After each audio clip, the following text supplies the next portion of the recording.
supposed to be a natural look today. And then I decided to become the ambassador for Crayola.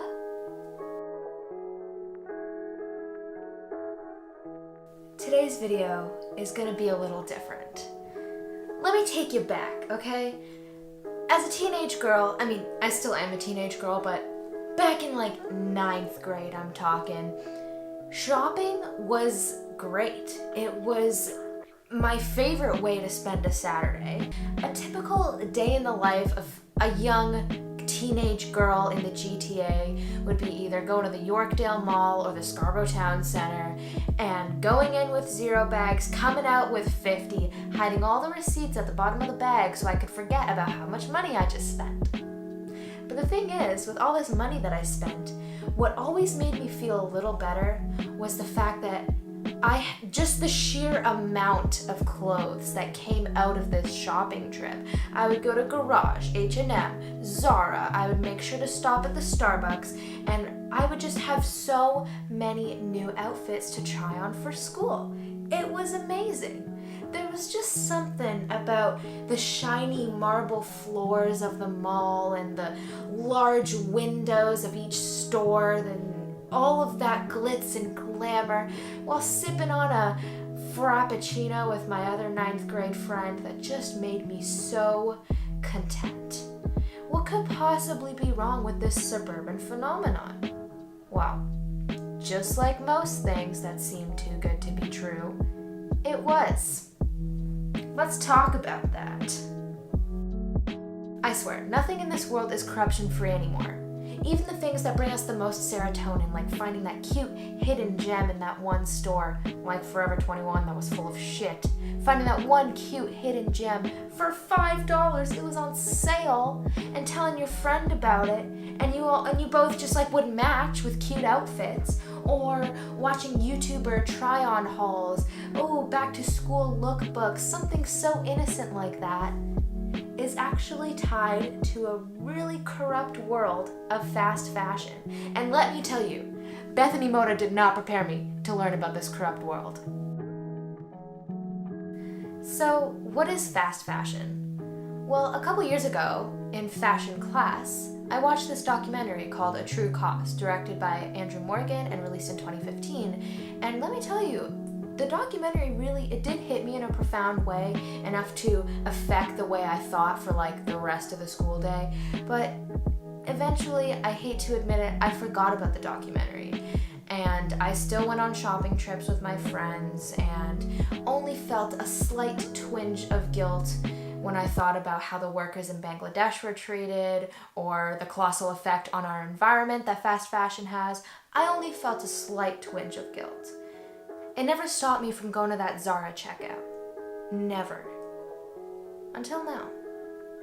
Lately, I think I've been growing a lot as a person, and I think I care a lot more about things that I should care about. I'm turning into a person that actually cares about the exploitation of workers and the treatment of the environment, and watching Hassan Minhaj really just makes me feel woke. So let me tell you some facts that I found. The average American buys 68 pieces of clothing a year. 93% of brands surveyed by the Fashion Checker aren't paying garment workers a living wage. Textile production contributes more to climate change than international aviation and shipping combined. More than $500 billion of value is lost every year due to clothing underutilization and the lack of recycling. The fashion industry is responsible for 8% of carbon emissions. The average American throws away 81 pounds of clothing yearly. Huh? I can't even lift 81 pounds. And less than 11% of brands are implementing recycling strategies for their items. Less than 11%. And I'm sure you can guess which big clothing brands aren't doing it.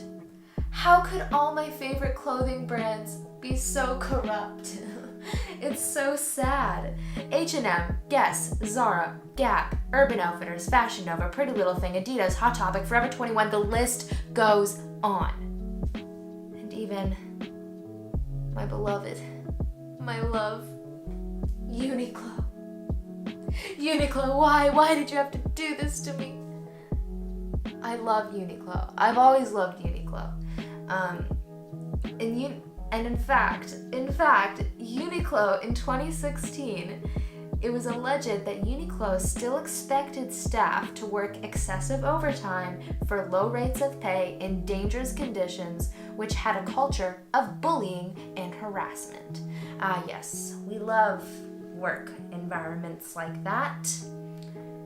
Really makes me feel like that $5 Uniqlo shirt that I bought really wasn't worth it. Really makes me think. 1 second.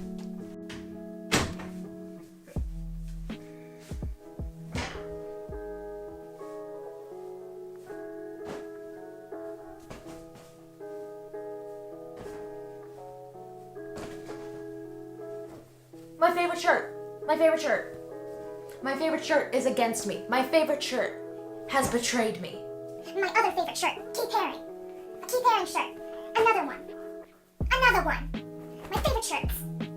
My absolute favorite shirts have betrayed me. Over the past months, I've had a lot to think about, and I simply refuse to be complicit and ignorant about the fast fashion industry. And it didn't happen overnight. It happened over a long time. I was still shopping a lot during the school year because I live downtown. How could you not shop when you live 5 minutes from the Eaton Center?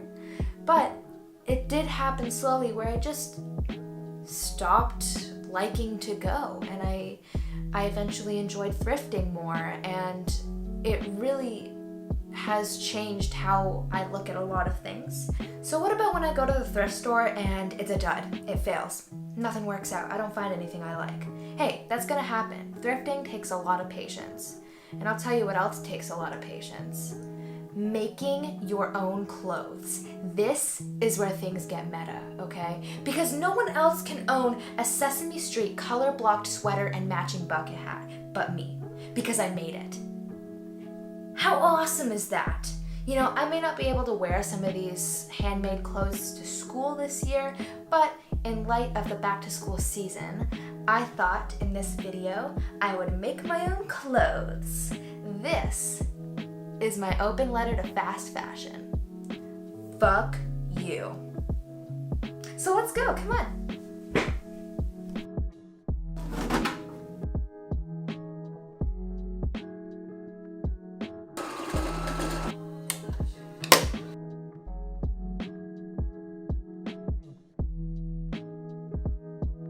I started by using an instruction book that my grandma gave me. It's basically like a retro sweater book, and it comes with the pattern.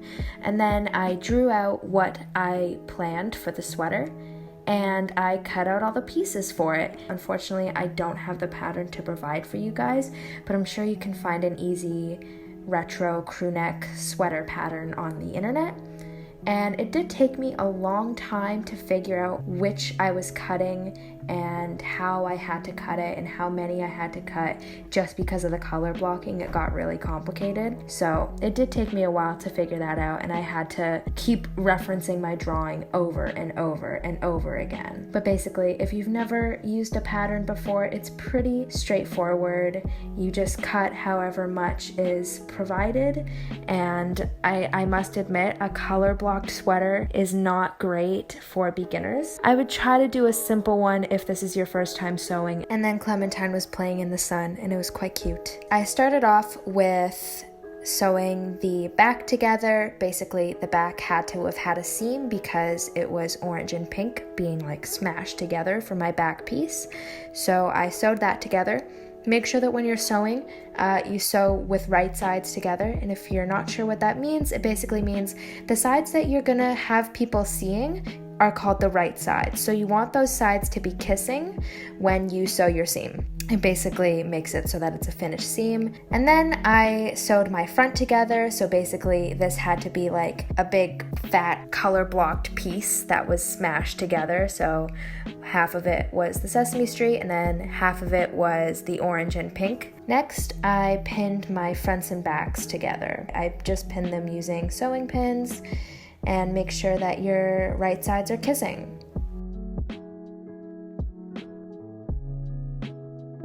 So I sewed those together, and then I started sewing the sleeve, which ended up being a mistake.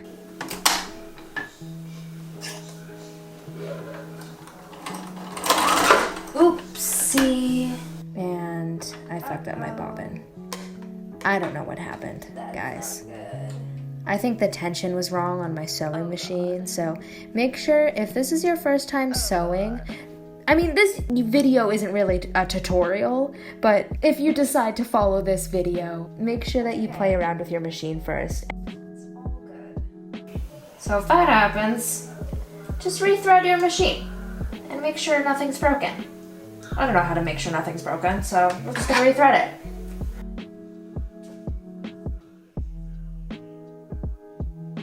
Next, I sewed the neckband. So I followed the instructions in the book, so I can't really tell you exactly what I did, but basically I used ribbing, which is a special kind of fabric. It's pretty durable and stretchy, and I pinned it in half because it started off as that rectangular piece I showed you guys at the beginning. So I pinned it in half, and then I pinned that like folded piece inside the neck with right sides facing. So eventually when you turn it right side out, the collar will be poppin'.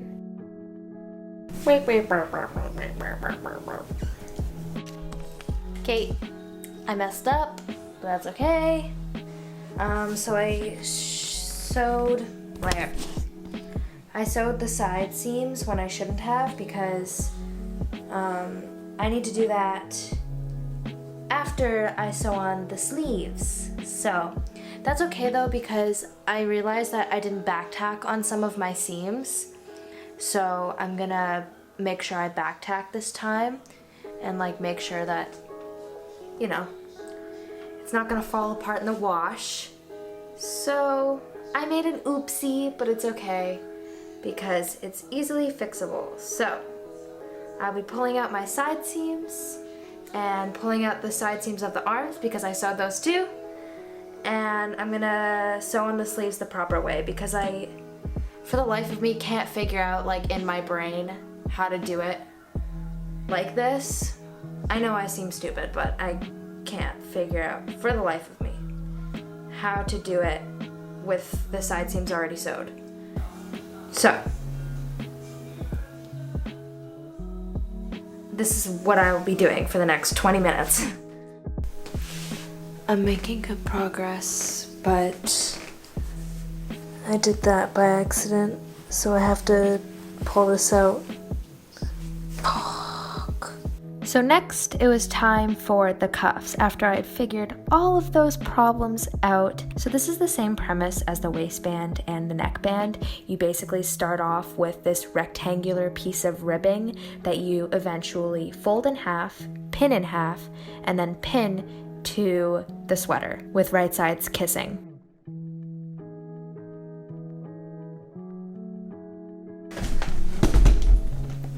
I think I just finished it. Oh my god.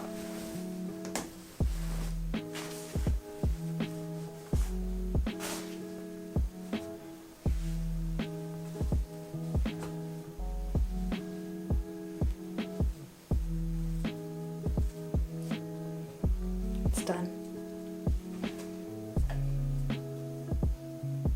Oh, that's awesome. And all that was left to do was try it on. I did that.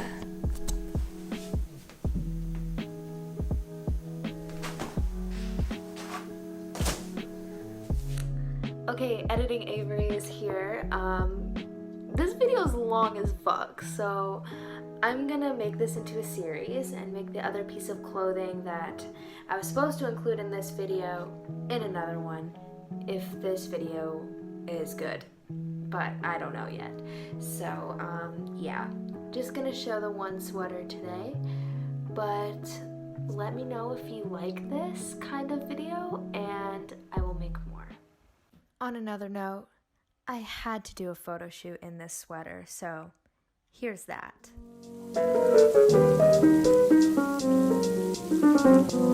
I'm yours.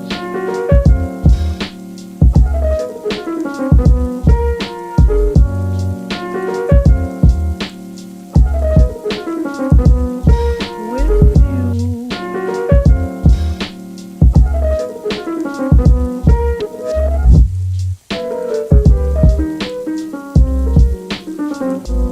I'm yours.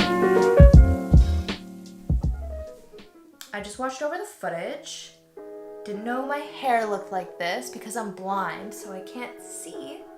So who was gonna tell me that my hair looked like this? Because my viewfinder wasn't gonna tell me. My eyes weren't gonna tell me because I can't see. I literally, the viewfinder is blurry. Anyways, that's besides the point. I had a great time making some clothes. I had a great time visiting Fabricland, going in for a single zipper, coming out with some fabric that I found on sale. That is really the joy of picking up sewing as a new hobby in response to being angry about fast fashion. So yeah, I hope you guys enjoyed the video. Like and subscribe if you did. Or if not, even if you hated the video, you can still like and subscribe. And leave a comment if you have some suggestions for another video. And I definitely hope to plan on other videos similar to this. That's all I got for you guys. I will see you next time.